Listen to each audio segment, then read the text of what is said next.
아버지 혹은 어머니를요, 우리 친아버지가 아닐 거라고 생각해 보신 적이 있으신가요? 한 번도 그런 적이 없었으면 정말 감사해야 됩니다. 집안이 괜찮았다는 뜻이죠. 근데 우리 어릴 때 너무 힘들고 먹고 싶은 것도 마음대로 안 해주고 고생도 많이 하고 그러니 아이들 생각에요, 아마 우리 아버지 어머니는 친아버지 어머니가 아닐 거야.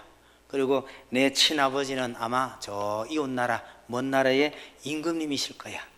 사정이 있어서 잠시 나를 하인에게 맡겨서 지금 나를 여기다 이렇게 맡겨놓고 있는데 때가 되면 우리 아버지가 나를 찾아올 거야. 이런 꿈을 가진 아이들이 저만 있었는 줄 알았는데요, 참 많았더라고요. 나중에 이야기를 해보니까요. 뭐 다 헛꿈이죠.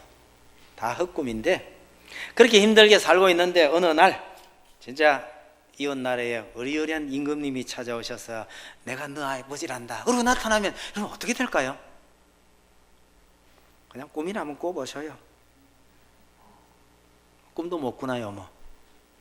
우리가 어릴 때 하도 힘들고 어려우니까 늘 그런 꿈을 꾸고 소망을 가지고 살았죠. 아마 헛꿈이 되긴 했지만 그래도 상상 속에서나마 그나마 즐거워할 수 있는 거 아니겠어요? 여러분, 이스라엘 백성들이 애굽에서 나와서 한 두어 달 끝에 시내산에 도착을 했습니다. 시내산에 도착을 했더니요, 온 산에 불이 붙고 흑암과 연기가 자욱하고요, 산이 진동을 해요. 그러면서 나팔 소리가 나고 천둥 번개 소리가 나는 그 가운데서요, 하나님께서 음성을 들려주셨어요. 나는 너희의 하나님 여호와니라 이러신 거예요. 우리가 상상이 잘 안 돼서 그런데 여러분, 그 장면이 어떤 장면이었을지 한번 생각해 보셔요. 지난주 언젠가 한번 대낮에 하늘이 캄캄해지고 천둥 번개치고 그런 적이 있었죠. 제가 집에 전화를 걸었어요. 왜 그랬겠어요? 혹시 무서워서 떨고 있지 않을까 싶어서요. 간이 좀 약한 사람은요, 시내 한복판에 있으면서도 좀 무서웠겠다 그런 느낌이 드는 날이었어요.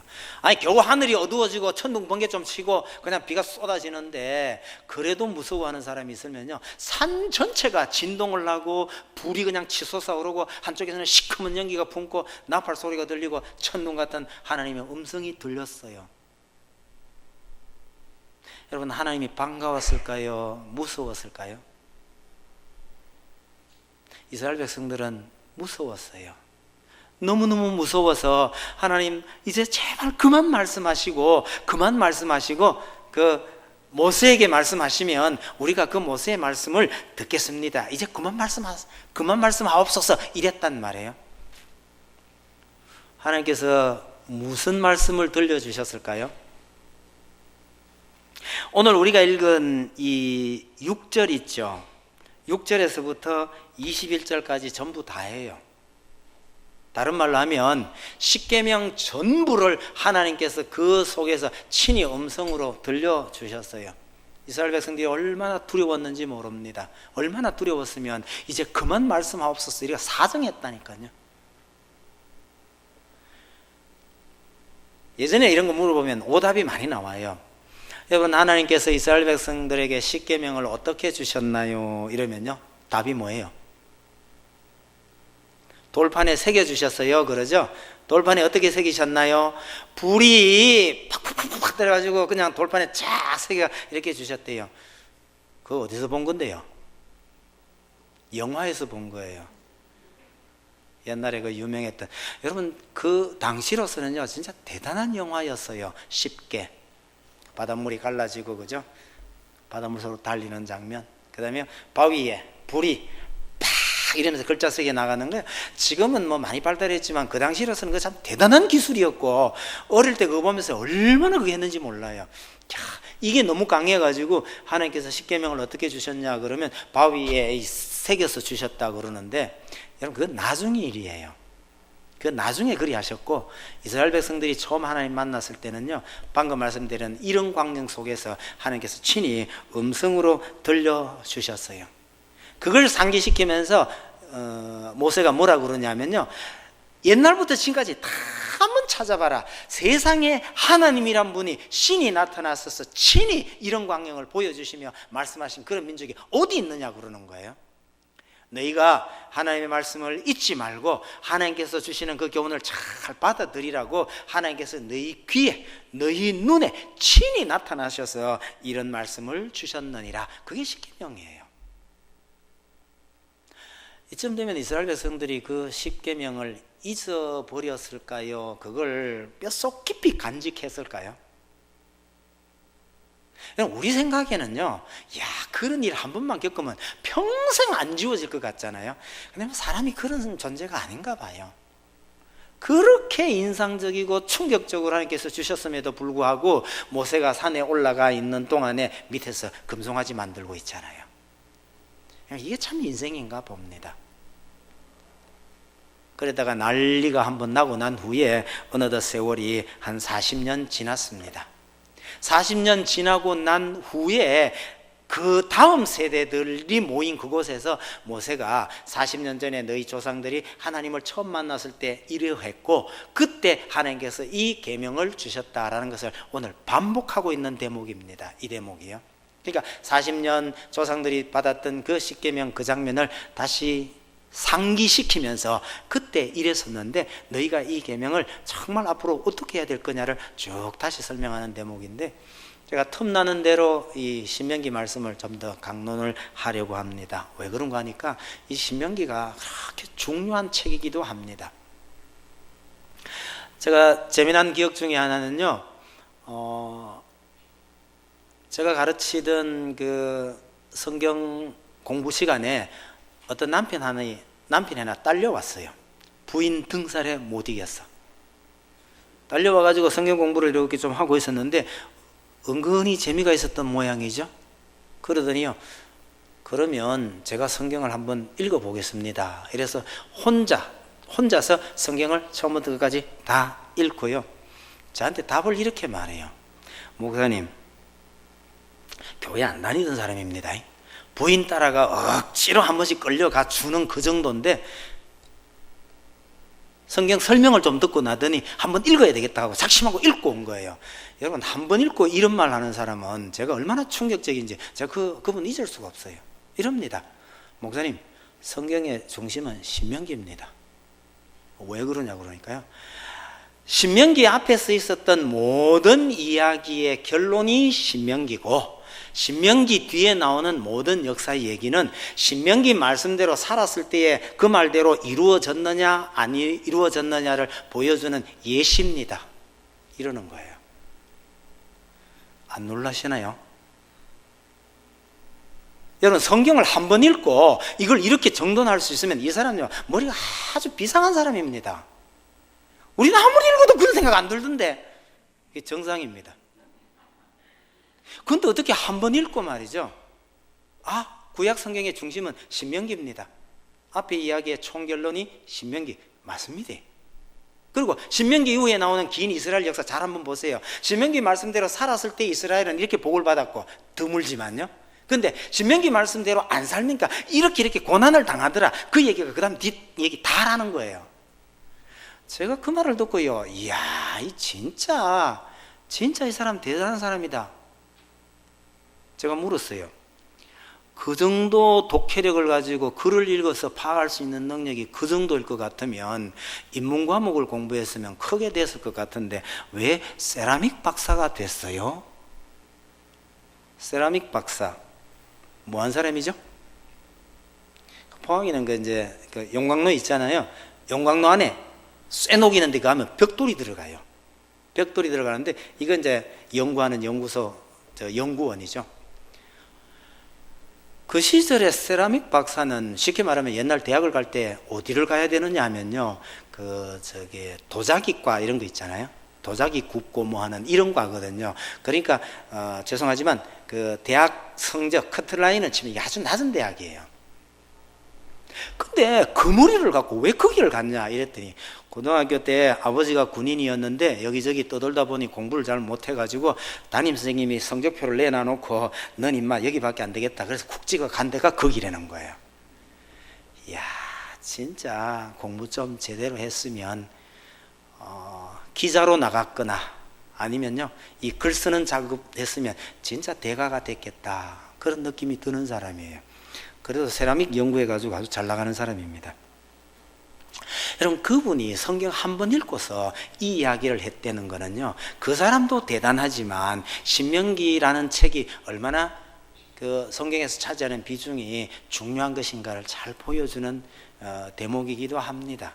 그래서 제가 틈나는 대로 가끔은 다른 말씀도 드리겠지만 이 신명기 말씀을 좀 중심으로 말씀을 드리려 합니다. 관심을 갖고 한번 읽어보시고 잘 한번 살펴보셔요. 그래서 신명기는 어떤 의미에서요 하나님 말씀 순종하고 그 말씀대로 지키고 살면 하나님께서 이런 복을 주겠다고 약속하신 책이에요. 이게 구약 성경 전체의 핵심 중에 하나입니다. 그 대목 중에 오늘 이 본문은 그 놀라운 이야기가 시작되는 부분입니다. 자, 40년 전에 하나님께서 우리 조상들에게 이런 모습으로 나타나셔서 이런 말씀을 주셨다. 이제 이 가나안 땅에 들어갈 너희들이 가나안 땅에 들어가거든 이 하나님의 말씀을 어떻게 해야 될 건지 다시 쭉 정돈을 하면서 당부하는 말입니다. 십계명 들어가기 직전에 그 서론 삼아서 하는 말씀이 1절이에요. 1절 보세요. 모세가 온 이스라엘을 불러 그들에게 이르되 이스라엘아 오늘 내가 너희의 귀에 말하는 규례와 법도를 듣고 그것을 배우며 지켜 행하라 이러는데요. 여러분 우리가 성경을 어떻게 하면 잘 배울 수 있을까 하는데 모세는 여기서 세 가지를 말합니다. 듣고 배우고 지켜라 이렇게 말해요. 왜 읽고가 없을까요? 왜 읽고란 말을 안 했을까요? 모세 그 시절에는 책이 없던 때예요. 그래서 성경 말씀을 배운다 하나님의 규례를 배운다 그러면 읽고 배우는 게 아니에요. 전부 뭐예요? 한 권밖에 없으니까 읽어서 들려주는 거예요. 그래서 다 듣고 배우던 시절입니다. 그래서 듣는 것이 굉장히 중요했죠. 이걸 만약에 오늘 우리 형편으로 옮긴다면 여러분 듣는 것도 중요하지만 듣는 것보다 더 중요한 것은요 우리 본인 스스로 읽는 것이라고 말할 수 있겠죠. 여러분 성경을 배우는 가장 기본적인 방법은 우리 본인 스스로가 열심히 읽는 거예요. 정독도 하고 다독도 하고 일단 많이 읽어야 합니다. 그게 듣고란 뜻이죠. 배우며라고 말합니다.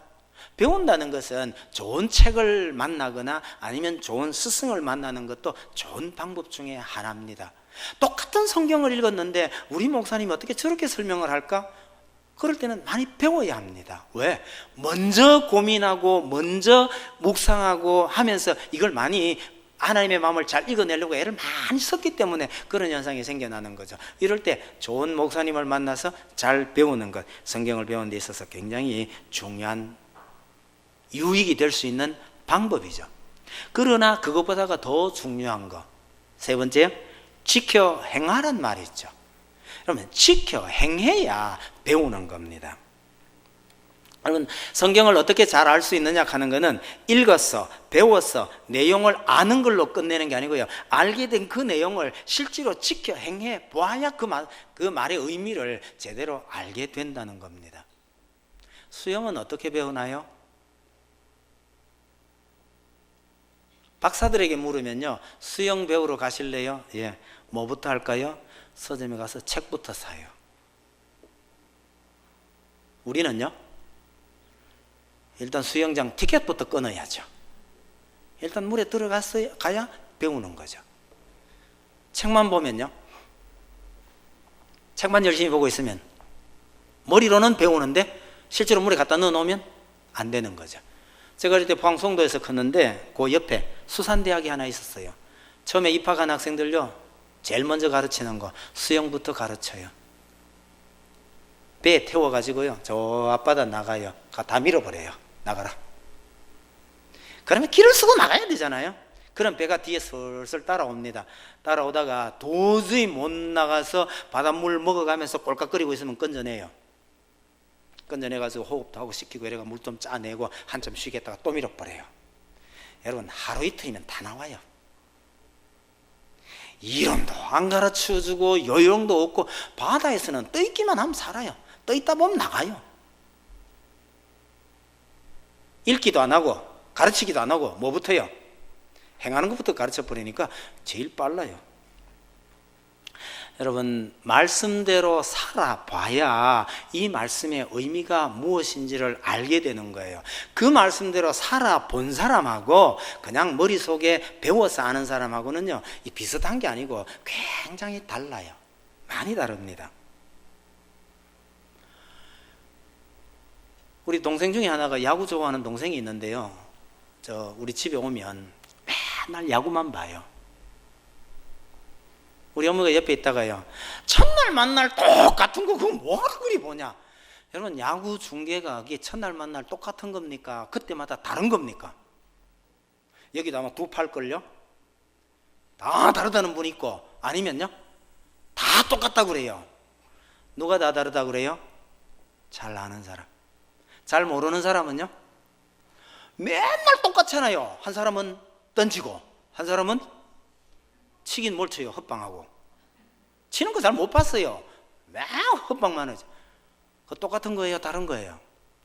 여러분, 아는 사람 눈에는 다 달라요. 모르는 사람 눈에는 똑같아요. 저도 처음에 잘 몰랐는데요, 방송 중에 참 희한한 방송이 있더라고요. 낚시 방송이 있죠. 나는 낚시 방송 그거 보는 사람 이해를 못했어요. 낚시 방송에 뭐 나와요? 낚싯대 들여놓고 가만 앉아있는 거, 이걸 뭔다고 봐요, 그걸. 근데 나중에 알게 된 게요, 낚시를 아는 사람은 그걸 보면서요, 그 사람의 느낌을 자기가 느끼고 있는 거예요. 그러다가 낚싯대 고기 하나 걸려 올라오죠. 낚시 모르는 우리 눈에는요, 한 마리 잡았는가 보다, 이걸로 끝이에요. 근데 낚시하는 사람은요, 화면에 고기 한 마리 올라오면요, 자기 손이 덜덜 떨리고 있어. 이게 아는 사람과 모르는 사람의 차이예요. 그러다 보니까 제가 알게 된 아주 중요한 사실, 고3 학생이 있는 집에서 아버지가 볼 수 있는 텔레비전이 3개 있더라고요. 피곤해가 돌아가지고요, 텔레비전 조금 틀어보면 공부하는데 아바이가 돼서 그거 뭔 짓이냐 이러잖아요. 할 일은 없고 그렇다고 꼼짝도 못 하겠고, 그래서 텔레비전 틀어요. 대신에 볼륨을 싹 죽여놓고 볼 수 있는 거 3개. 첫째, 낚시. 둘째, 바둑 소리 안 나도 돼요. 다른 사람이 보면 참 이상하잖아요. 화면이 움직이나 가만히 있는 화면 그거 왜 들여다보고 앉았어요? 그러나 여러분, 화면은 전혀 안 움직여도요, 그거 보고 있는 사람 머릿속은요 복잡해요. 맹행그리고 돌아가고 있는 거예요. 아는 사람과 모르는 사람의 차이. 자, 2개. 하나 더 있나요? 골프요. 사람들 참 싱겁어 빠졌지. 이건 뭐 싸우는 것도 아니고 치고박도 아닌 것도 하나 쳐놔놓고 하염없이 걸어가가. 저거 뭐하는 짓이냐 저거. 아는 사람은 그리 말 안 해요. 제가 하도 답답했어요. 그래가 제가 골프 용어 공부는 했어요. 왜? 설명을 하는데 말귀는 알아들여야 될 거 아니냔 말이야. 그래서 저도 용어 몇 개는 알아요.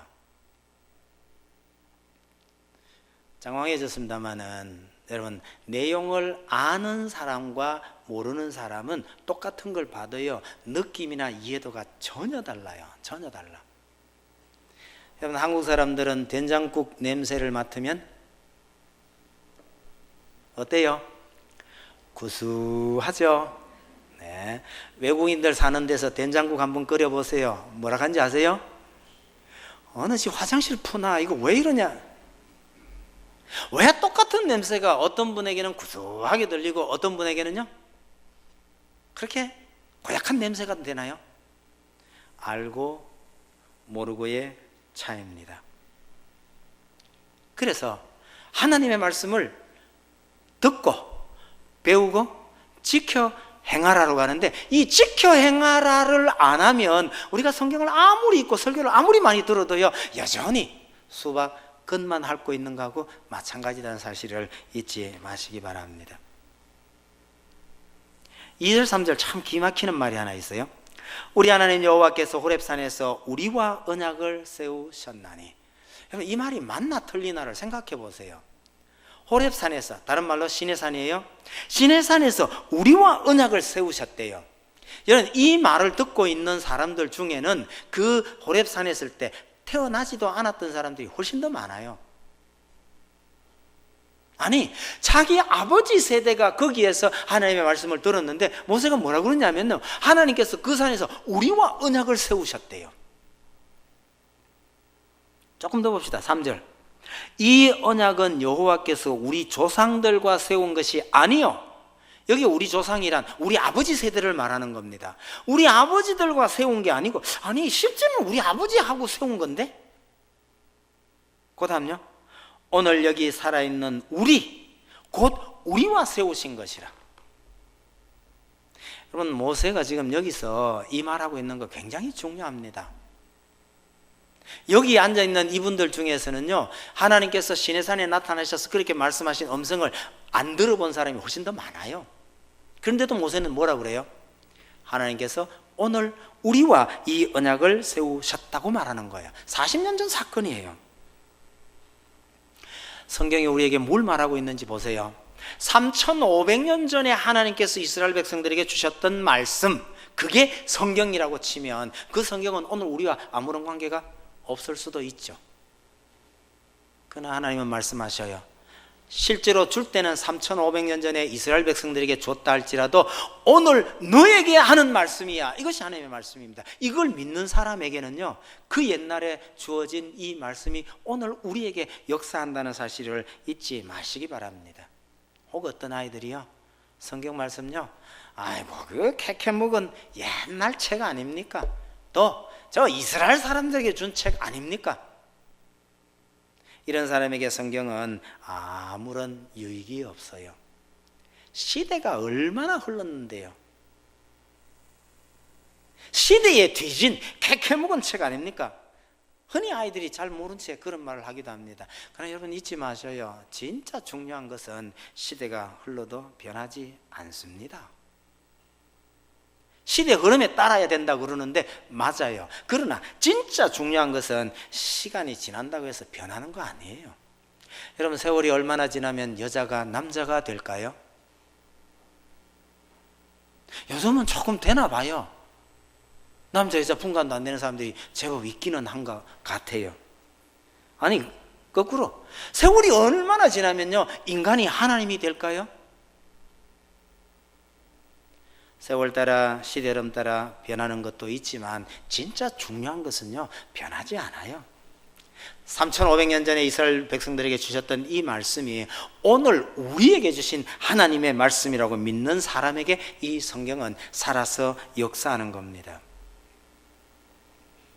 모세가 이 백성들을 앉혀놓고 이들은 하나님의 음성을 들은 적도 없지만 이 말씀은 하나님께서 시내산에서 너희와 언약을 맺은 말씀이라고 합니다.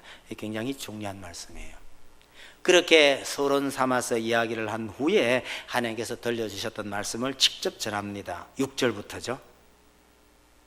그 놀라운 광경 가운데 하나님께서 나타나셔서 뭐라고 하셨느냐 하면, 나는 너를 애굽 땅 종되었던 집에서 인도하여 낸 내 하나님 여호와라, 이렇게 말씀을 시작하셨다는 거예요.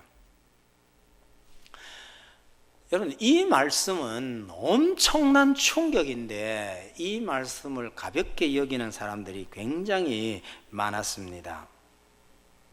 어쩌면 이거는요, 우리나라는 그런 거 잘 없던데 꼭 외국에 나오는 이런 이야기하고 비슷해요.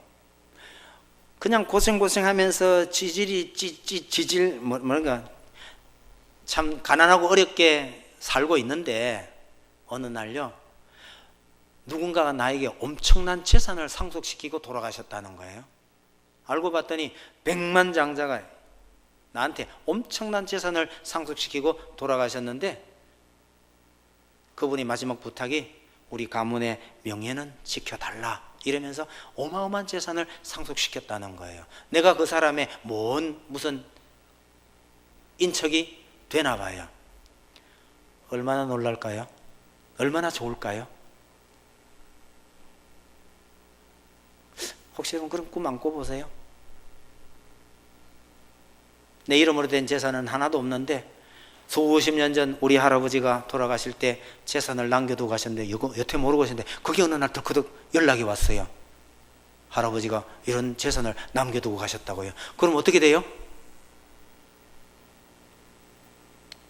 전혀 반응이 없으시네요. 여러분, 이거보다 더한 거예요. 세상에 온 천지를 쥐고 흔드는 저분께서 나타나셔서 내가 너희의 하나님 여호와니라, 이거요? 얼마나 놀라운 얘기겠어요. 이걸 우리는 흔히 말하기를 십계명의 서문이라고 합니다. 근데요, 이거 정말 놀라운 이야기예요. 이 놀라운 얘기를 요즘은 저 찬송가에 이 십계명 쓸 때에 이 서문이 붙어 있습니다만은요, 제가 그러니까 아이들 가르치던 80년대, 90년대 옛날 쓰던 찬송가 있죠, 새 찬송가예요. 뒷면에 보면 십계명이 있어요. 십계명이 있는데 거의 모든 찬송가가 십계명 서문을 잘라 먹었어요. 빼고 썼어요. 제가 그때 찬송가를 만들면서 십계명의 서문이 얼마나 중요한지조차 모르는 이런 찬송가는 사지 마라, 버려라 이랬더니 아이들이요, 목사님 다 갖다 버려야 되는데요. 예전에 그랬어요. 근데 요즘 찬송가에는 이 서문이 다 붙어 있어요. 서문이 뭐길래 그러냐? 여러분, 십계명은 여러분들에게요, 이게 율법으로 여겨집니까, 은혜로 여겨집니까? 십계명, 이 계명을 지켜야 한다. 여러분, 이스라엘 사람들에게 이 십계명은요, 이게 율법이었어요. 왜? 이 계명을 다 지켜야 구원받는 거다라고 알았거든요. 그런데 서문은 그렇게 말하지 않아요. 이스라엘 백성들이 아무것도 한 거 없는데 그냥 하나님께서 온갖 이적을 줘가면서 다 끌고 여기 와서 또 앉혀놓고 뭐라 하냐면요, 나는 너희의 하나님이니라. 그러면 너희는 내 백성이니라. 그래놓고 그 다음 뭐라 그래요?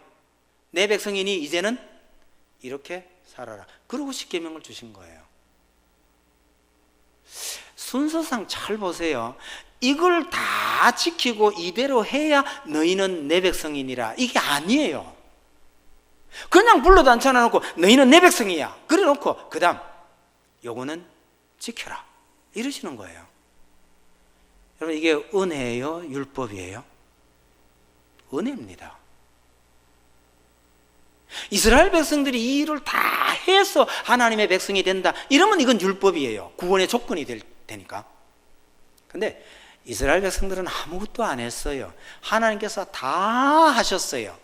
애굽에서 그 많은 이적을, 엄청난 기적을 보여가면서 이스라엘 백성들 여기까지 이끌고 와서 너희는 내 백성이니라 그렇게 말씀하시고 그 다음에 이거 이제 하나님께서 하신 일이에요.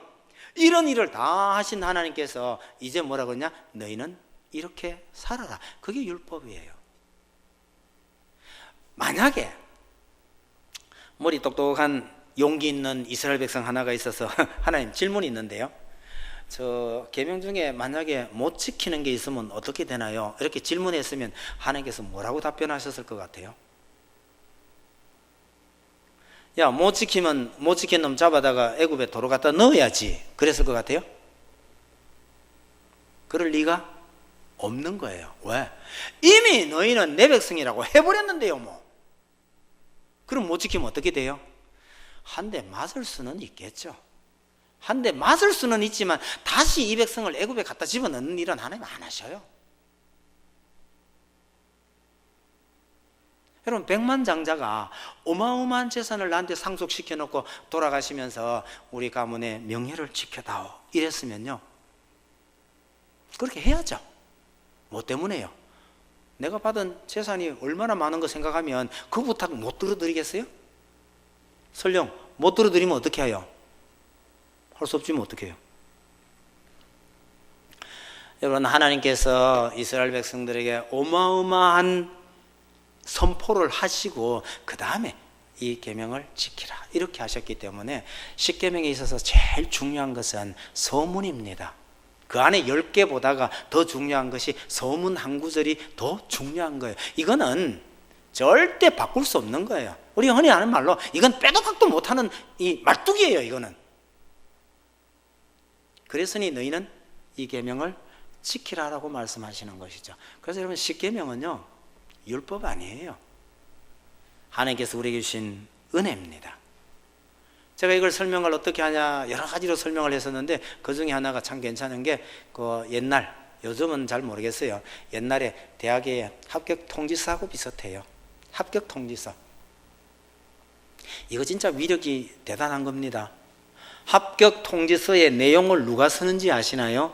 옛날입니다. 옛날에 합격 통지서 거기 안에 쓰는 내용, 이름하고 생년월일하고 이거 누가 쓰는지 아세요? 원서 쓰는 우리가 썼어요. 원서 쓸 때 넣은 거죠. 그러면 나중에요, 거기에다가요 빨간 직인 하나 찍어서 보내줘요. 우리 때는 만약에 떨어지면 그 앞에 불자 빨간 딱지 써서 보내줘요. 이 불합격증이 있어야 또 다른 대학에 원서를 낼 수 있었거든요. 그런데 대학에서 실수해가지고요 불자를 빠뜨리고 직인만 찍어 보내버렸어요. 그럼 이게 합격증이잖아요. 그럼 어떻게 되나요? 누가 책임져야 되죠? 대학에서 책임져야 돼요. 대학에서 못 떨어뜨려요. 왜? 불자를 안 찍고 합격증 해가 보내버렸거든요. 여러분, 그 쪽지 하나가 그렇게 무서운 거예요. 그래서 그걸 들고 학교에 가면요, 학교에서 입학금 고지서, 그 다음에 학생으로서 어떻게 된 오리엔테이션 책자 뭐 이런 걸 한 뭉치 줘요. 그 안에는 교칙도 들어있죠. 아주 두툼한 책 한 권 줘요. 여러분, 내가 써서 학교에서 도장 찍어 보낸 합격증하고 학교에서 인수해 가지고 주는 두툼한 이 교칙하고 이거는요 비교가 안 돼요. 여러분, 중고등학교도 마찬가지고 대학도 마찬가지입니다만은 교칙 다 알고 학교 다니셨어요? 교칙 다 알고 학교 다니셨어요? 중학교 때 교과 지금 아세요? 국민학교 때 교과 지금 아세요? 전 압니다. 제가 언젠가 흥얼거리고 노래를 부르고 있다가 야 이게 무슨 노래지 하고나 부르다가 한참 생각을 해보니까 그 우리 대학교 교과네. 제가 그렇게 잘 아는데도요 교칙 다 몰라요. 교칙 모르고 졸업 다 해요. 그러나 합격 통지서 이거는요 총장이라도 함부로 학교 못 쫓아내요. 무서운 위력을 지닌 쪽지입니다. 하나님께서 나는 너희의 하나님 여호와니라, 너는 내 백성이니라 한번 선포했으면 끝. 그 다음에 이 말씀대로 못 살면 누가 답답해요? 여러분, 이스라엘 백성들을 하나님께서 자기 백성으로 삼고 이스라엘도 고생 많이 했어요. 광야 40년 동안. 백성만 고생했어요? 하나님 고생 안 하셨어요? 얼마나 마음 아팠는지 몰라요. 얼마나 마음 아팠는지 몰라요. 이유는 딱 하나입니다. 하나님께서 이스라엘 백성 삼으셨으니 취소 못하는 거죠 뭐. 그래서 이 6절 십계명 앞에 붙어있는 이 소문 굉장히 중요한 것이다 라는 것을 절대로 잊지 마시기를 바랍니다. 7절 보세요. 나 외에는 다른 신들을 내게 두지 말지니라. 여러분, 안 믿는 사람들이 이런 구절을 굉장히 싫어해요. 하나님 혼자 하나님이냐? 신이 자기만 신이냐? 이러는 거예요. 안 믿는 사람들이 참 이해가 좀 잘 안 되나 봐요. 그러나 여러분, 우리 입장에서는 이런 겁니다. 여러분, 아버지는 여럿 있는 게 좋아요? 한 분인 게 좋아요? 엄마 여럿 있으면 좋아요? 한 분이면 좋아요? 생각해 보세요. 어느 날 아버지가 오시더니 여자들 수북이 데려와가 야야 이분도 너희 엄마고 이것도 너희 엄마고, 그럼 어떻게 되는 거예요 이거? 여러분, 아버지는 한 분이 복이에요. 많을수록 좋은 거 아니에요.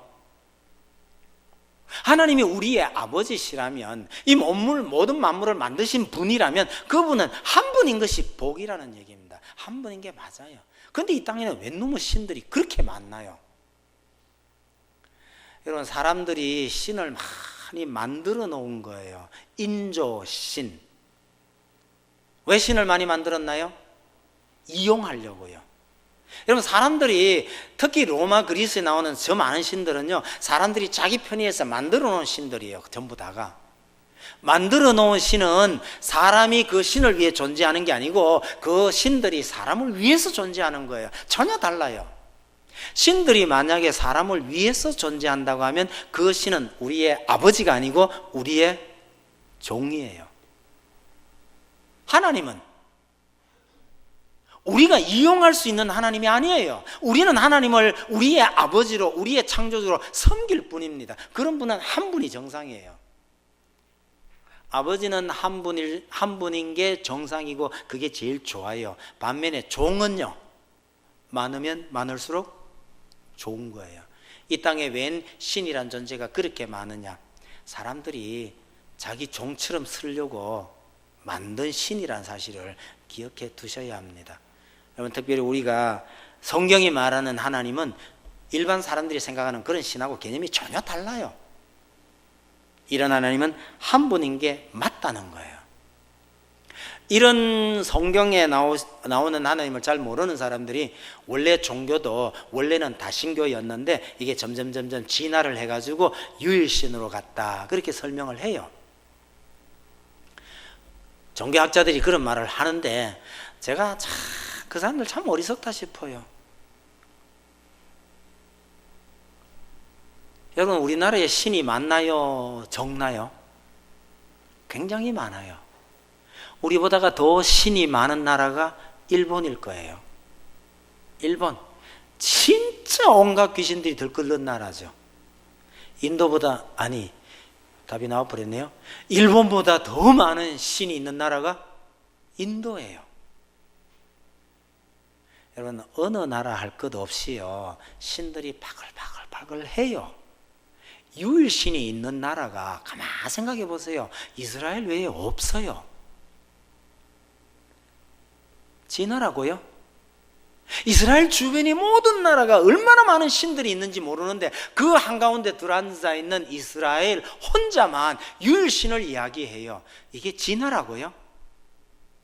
아니, 이스라엘에서는 그렇게 진화해가지고 3,500년 전부터 하나님은 한 분뿐이라고 그러는데 우리나라하고 일본하고 인도는 언제 그러면 유일신으로 갈까요? 영원히 안 갑니다. 왜요? 진화 아니에요. 이스라엘은 왜 유일신을 믿게 됐습니까? 하나님께서 나타나셔서 나 외에 다른 신은 없느니라, 그렇게 가르쳐 주셨기 때문에 그런 거예요.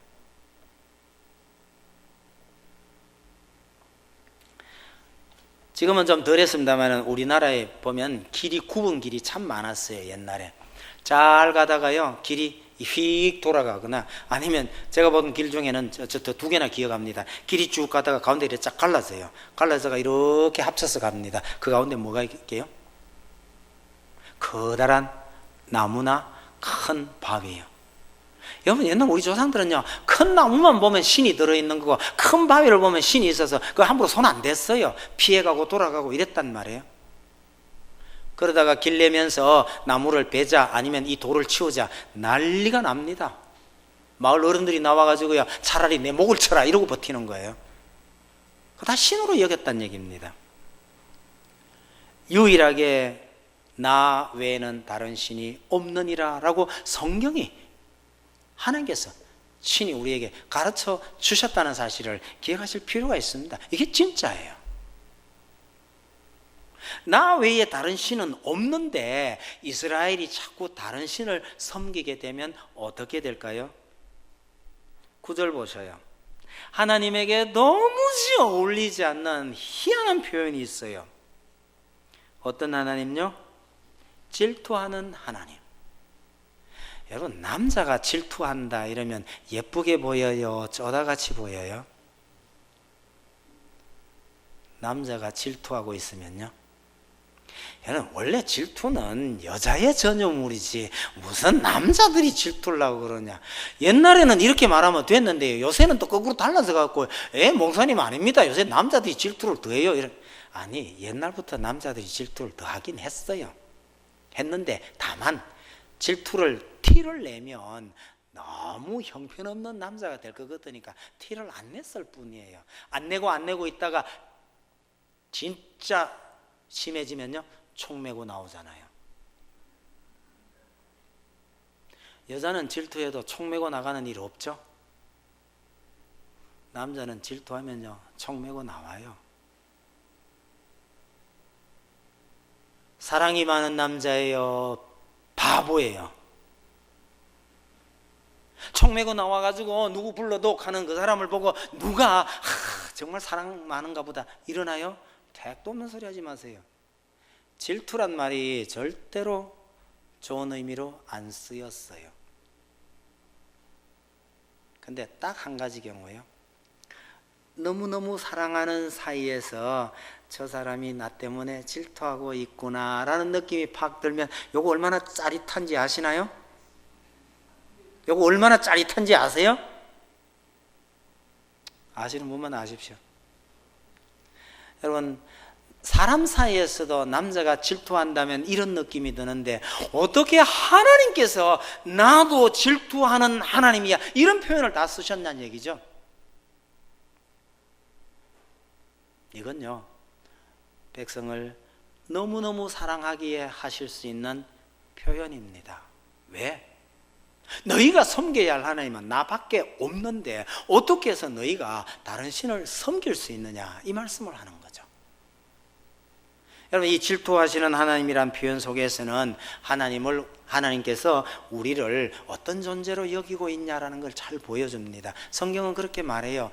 우리는 하나님과 벗이기도 하고요, 애인 사이이기도 하고요, 부부 사이이기도 하고요, 부모 자식으로 표현도 합니다마는 여러 가지 표현으로 성경은 우리에게 보여줍니다.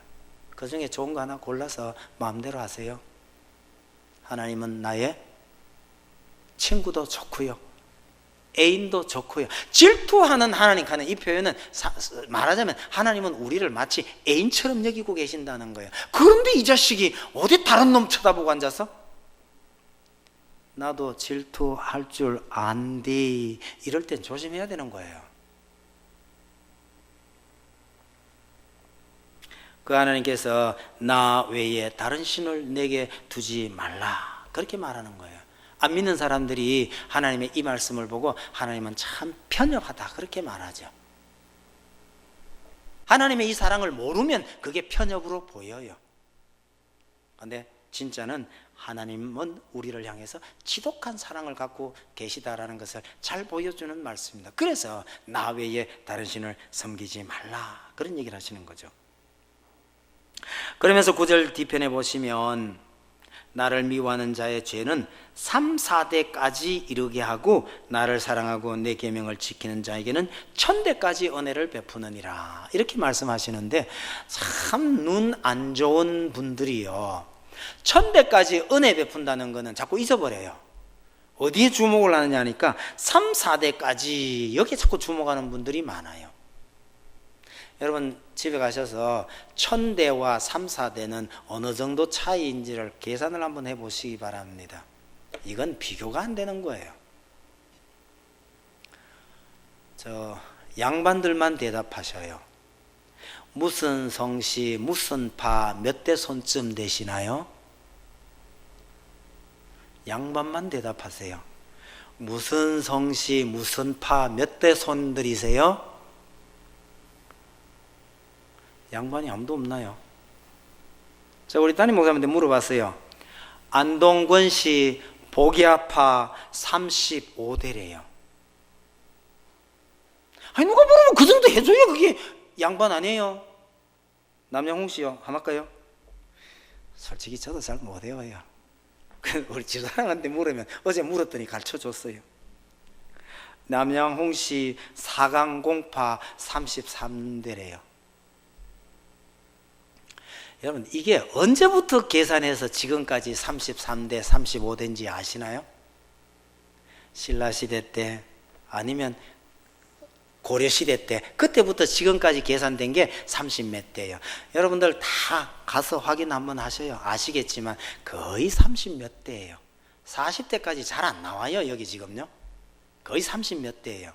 여러분 신라시대 때부터 지금까지 온 게 겨우 30몇 대밖에 못 왔으면 어느 천년에 1000대까지 가나요? 1000대까지 복주겠다는 얘기는 영원히 복주겠다는 뜻입니다. 근데 이 복만 받으면 되지 왜 3, 4대까지 가는 저주를 주목하시란 말이에요? 여러분 3, 4대는 그냥 웃고 넘기세요. 왜? 아버지가 술 먹고 마약하고 엉망진창으로 살면 그 영향이 누구에게까지 갈까요? 아들에게 갈까요? 안 갈까요? 갑니다. 손자에게 그 악영향이 갈까요? 안 갈까요? 갑니다. 손자에까지 가면 벌써 3대잖아요. 그 손자가 그 영향으로 정상적인 삶을 못 살았으면 그 아래 4대까지요? 갑니다. 이건요, 하나님께서 저주를 하거나 하나님께서 심판하겠다는 뜻이 아니에요. 하나님이 몰라 하고 내버려 두면 저절로 거기까지 가는 걸 말하는 거예요. 3, 4대는 하나님 손 안 대겠다는 뜻이에요. 하나님께서 징계하지도 안 하고 그래 네 마음대로 살아봐 그리고 내버려 두시면 저절로 가는 게 그게 3, 4대예요. 천대까지 복 주시겠다, 영원히 복 주시겠다는 뜻이에요. 3, 4대까지 그건 하나님께서 그래 네 마음대로 해봐 그래 저절로 가는 거 그거예요. 이게 무서워서 우리 아버지가 우리 조상이 과거에 이런 악한 짓을 했고 이렇게 교회를 핍박해서 나는 아무리 열심히 해도 안 되겠다, 걱정하지 마세요. 그 악의 고리, 그 악영향의 고리는요, 내가 예수 믿음으로써 내가 하나님을 공경함으로써 내 데서 바로 끊어지는 거예요. 그러면 그때부터 얼마요? 1000대. 그때부터 영원히 하나님께서 복 주시겠다는 거죠.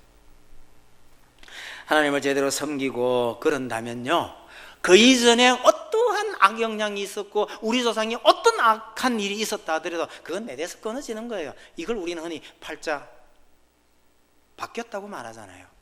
예수 믿는 사람들은 예수 믿음으로 팔자가 변해버린 사람입니다. 그 변해버린 팔자가 1000대를 가요. 이제 겨우 30몇 대밖에 안 왔다는 사실 기억하셔요. 내가 예수 제대로 믿고 예수 하나님 잘 믿음으로 내가 하나님의 자녀가 됨으로 내 자자 손전 하나님께서 이런 은혜를 베푸시겠다, 이 약속이라는 겁니다. 이게 여러분, 하나님께서 말씀하셔요. 이스라엘은 전혀 하나님을 몰랐어요. 그 이스라엘 백성들에게 하나님께서 나타나셔서 내가 누군지 아느냐? 나는 너희 하나님 여호와니라. 달리 말하면 내가 너희 아버지니라. 뭘 요구하셔요? 어떡할래? 어떡하겠냔 말이에요. 나는 너희를 나는 너희의 아버지가 됐고 너희는 내 백성이 됐는데 어떡할 거냔 말이에요. 그 말씀 믿고 그 말씀 따라 살면 1000대까지 하나님께서 아들로 삼고 영원히 복을 주시겠다는 약속입니다. 이게 신명기에 있어서 굉장히 중요한 말씀이죠. 여러분, 이 말씀 잘 기억하시면서 하나님께서 우리를 어떻게 대하고 계시는지를 기억하시면서 하나님께서 주시려고 하는 이런 복을 자자 손손 누리며 사시게 되기를 간절히 바랍니다. 기도하십시다.